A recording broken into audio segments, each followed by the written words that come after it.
Hai penggemar sains, selamat datang di dunia yang penuh dengan keajaiban kimia. Pernah lihat kembang api dan bertanya-tanya bagaimana warnanya bisa meletus di langit? Itu adalah hasil dari reaksi kimia yang menakjubkan.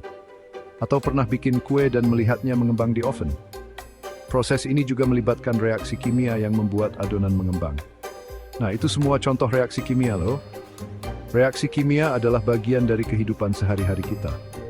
Reaksi kimia terjadi saat beberapa zat bercampur dan menghasilkan zat baru. Proses ini bisa sangat cepat atau lambat, tergantung pada zat yang terlibat. Ada reaksi yang melepaskan energi, dan ada juga yang membutuhkan energi. Energi ini bisa berupa panas, cahaya, atau bentuk energi lainnya.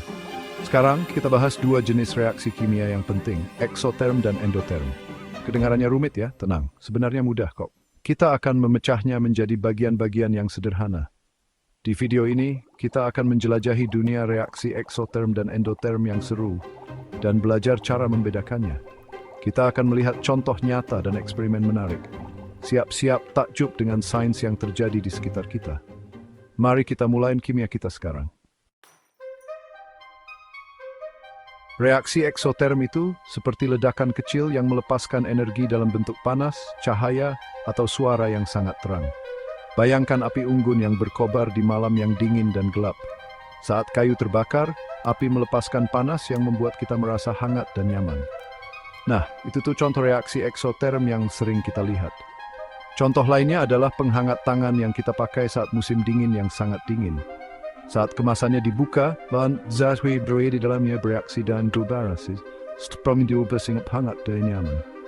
Bahkan, proses mencampur soda kue dan cuka untuk membuat gunung berapi juga termasuk reaksi eksoterm yang menarik.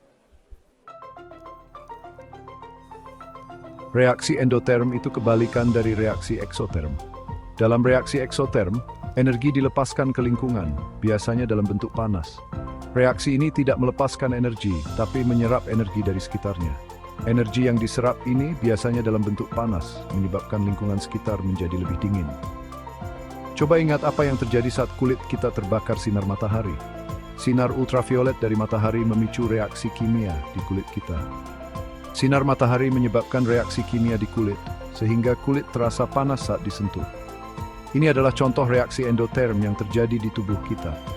Ini karena reaksi tersebut menyerap panas dari matahari dan panasnya tertinggal di kulit kita. Proses ini membuat kulit kita terasa panas dan terbakar. Contoh lainnya adalah penggunaan kompres dingin setelah cedera.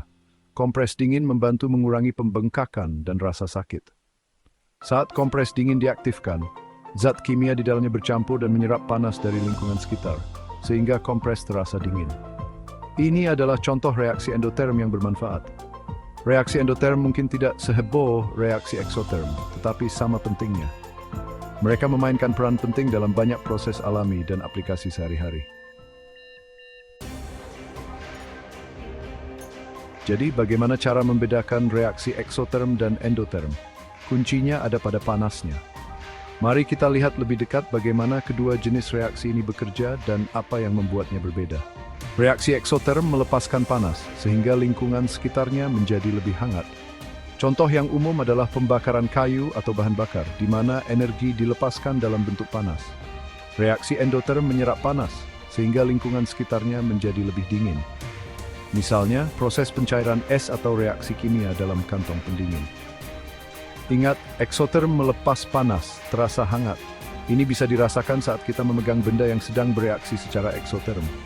Endoterm menyerap panas, terasa dingin. Kita bisa merasakannya saat memegang benda yang sedang bereaksi secara endoterm.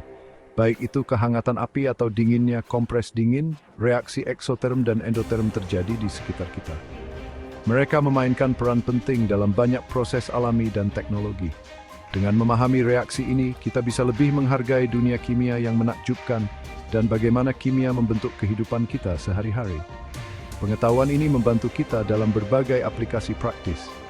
Teruslah menjelajahi, tetaplah ingin tahu, dan ingatlah selalu sains itu keren. Setiap penemuan baru membawa kita lebih dekat ke pemahaman yang lebih dalam tentang alam semesta.